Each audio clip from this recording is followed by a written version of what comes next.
طريقتنا الصوب في العالم من جميع. We are asking support from our Shaykh, inshallah, to send us something that is going to be useful for us in these days. This tariqat, it is based on association. With association, believers will find more ammunition to fight against their shaitan and their nafs. Find way how to negotiate living in this world. This world is our enemy. Don't try to make this world to be your friend. It is created as your enemy. This world, it is the lowest of the low. We're supposed to live in it. We're not supposed to put it in our hearts. Now it is winter time. We're talking about how cold it is. May Allah protect us against the cold part of hell. Because there's a hot part of hell and there's a cold part of hell. Those who are living in climates where there are seasons, there's blessings in that. There's a lot of blessings in that. It's supposed to make the man to think and to remember the favors of our Lord. To remember. If you don't remember, if you take everything for granted, even if you're living in a palace, it will become tasteless for you. Then you start complaining about the smallest thing because you're not remembering about the favor of your Lord that He has given us. Now, in this winter time, everything is covered in white. There is a coffin. There is a funeral shroud. And the whole world now is kind of dead. And Allah is saying, now look, I will give it life again.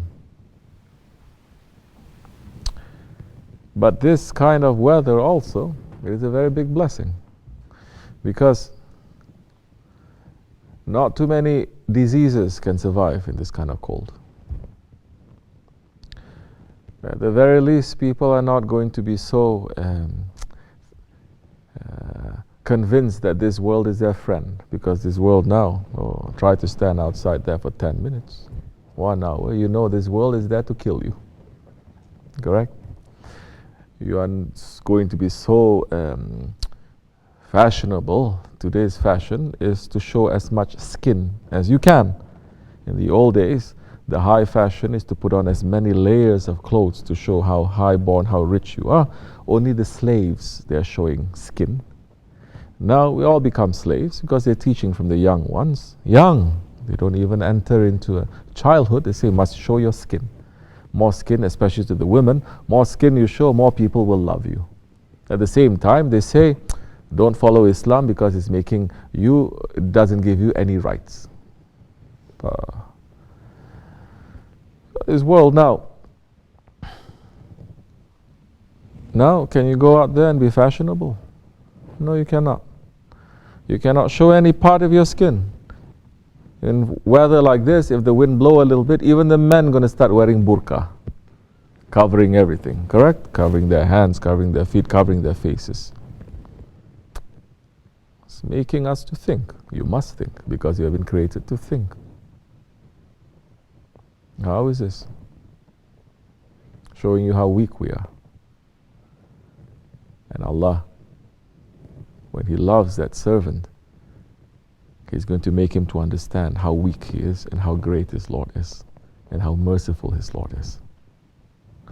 Sign that Allah does not love that servant.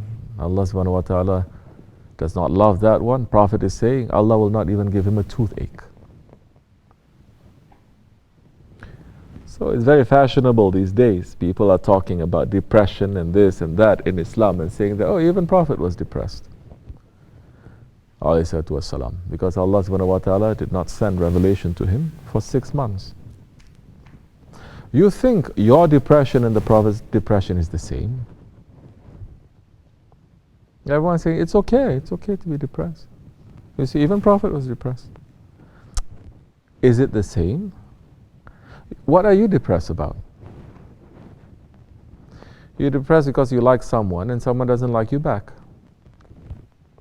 You're depressed because you want to get something and you couldn't. You're depressed because you want to get this much and you couldn't. You're depressed only because of your desires and only because of this dunya, of your ego.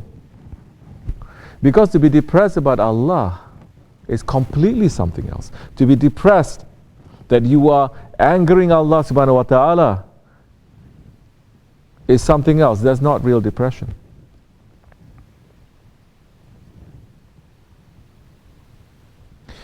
Because if you are worried about angering Allah, worried about being a bad servant, and you are depressed because of that, 1, 2, 3, don't worry. That one will lift that from you very easily, and you'll come to your senses very easily. You'll understand. Then your faith is going to be up, and it is going to stay up. If you're depressed about this world, you're depressed because you like this girl doesn't like you back, and you get very depressed. And you think the only way out of this depression is nothing to do with Allah, His Prophet, it's to do with this desire that you want. What happens when you get it? We've gone through this before. You want something so bad, you get very sad, and then you get it. Then what? Then what? You stay happy? No. It passes very quickly. It becomes tasteless very quickly. You start fighting very quickly. Then you're going to look for another thing that you cannot get. You become depressed again and again and again. And it goes around and around and around and around. Because you don't understand what is that emptiness. Prophet ﷺ, he was sad. Because, not because he was saying, oh Allah, you have abandoned me. Hasha astaghfirullah. No. He was very afraid. Yeah, you understand heaviness that he's carrying? He's doing everything, nothing for his own sake, nothing for his own ego, nothing for his own stomach, everything for his Lord and everything for us, his ummah. He's doing his job 100%, and still his Lord is testing him. His Lord is testing him. Our Lord is testing us? No. We're pulling the curses of Allah on us because we become disobedient or go the wrong direction. Then we say this is a test. It's not a test. You take a detour. You're supposed to be on the main highway. You took a detour and you get lost. You cannot say, oh, Allah is testing me. You took the detour. Allah is saying, take the detour. No, Allah is saying, stay on the right way. So don't fool yourself. So how are you going to come out from this? When you say, okay, stop, I made a mistake. I have to come out from this lost situation back to the main road. That's the time you're going to pull yourself out from depression. Yes, that's the time you're going to pull yourself out from heedlessness. When you are studying yourself, when you are understanding why you're doing, why you're repeating the same pattern over and over and over and over and over again. Because man, Allah is describing mankind, you are ungrateful. Mankind always forgets. That's why Allah is saying, be grateful. Remember your Lord. Remember the mercy of your Lord, because man is ungrateful. And Allah is saying, remember. Don't forget. Because man forgets. Once he gets something that it wants, it forgets about everything.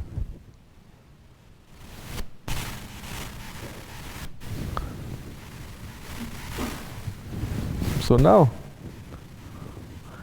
these seasons must make us to remember.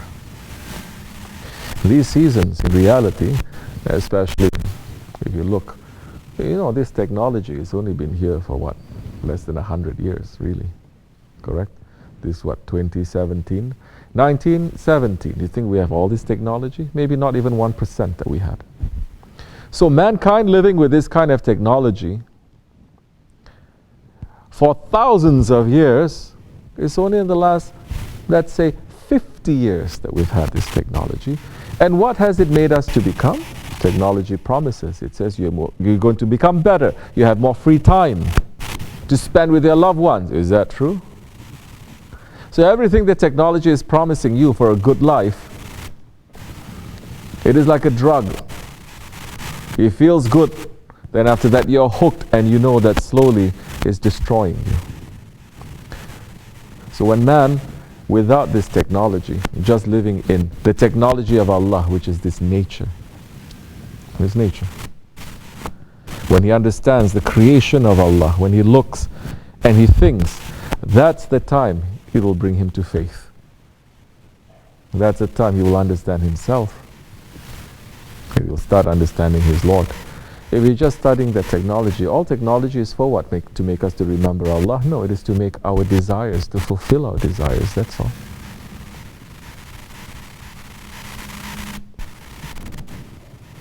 If we are more connected now with his natural lifestyle a little bit, without doing anything, without reading books, without people telling you anything, you come to understand because Allah has given you that. Then Allah sent prophets and Allah sends holy people to remind you over and over again. But this is entirely up to you. You want to change or you don't want to change. Most people, they don't want to change. Most people, they're very stubborn, which is why stubbornness, it is a very big part. You have to get rid of the stubbornness. With anger, jealousy, arrogance, stubbornness, you have to get rid of it because so many people, they are stubborn. They don't want to change. Prophets coming, speaking to them for hundreds of years, almost 1,000 years, the Prophet Nuh alayhi salam speaking to his nation, they still don't change. Every prophet that they come, their own people start mocking them. They see miracles. The awliya, they come, so many they don't want to change. Be careful. Because while you still has this breath of life, you are supposed to change. That is a given. This world, this time, in this dimension, in this world, it's changing. There's not going to be any time, as you understand, after this time. When you are in the grave, you are going into a completely different time than that time. You cannot understand it. It's going to go crazy if you try to. It's going to explode your mind.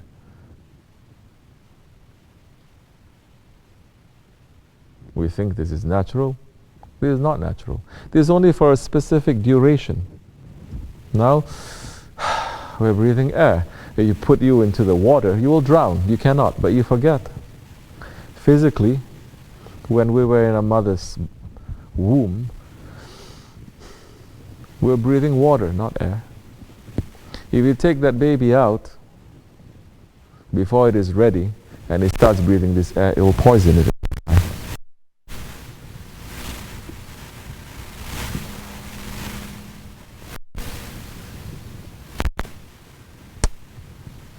We must change.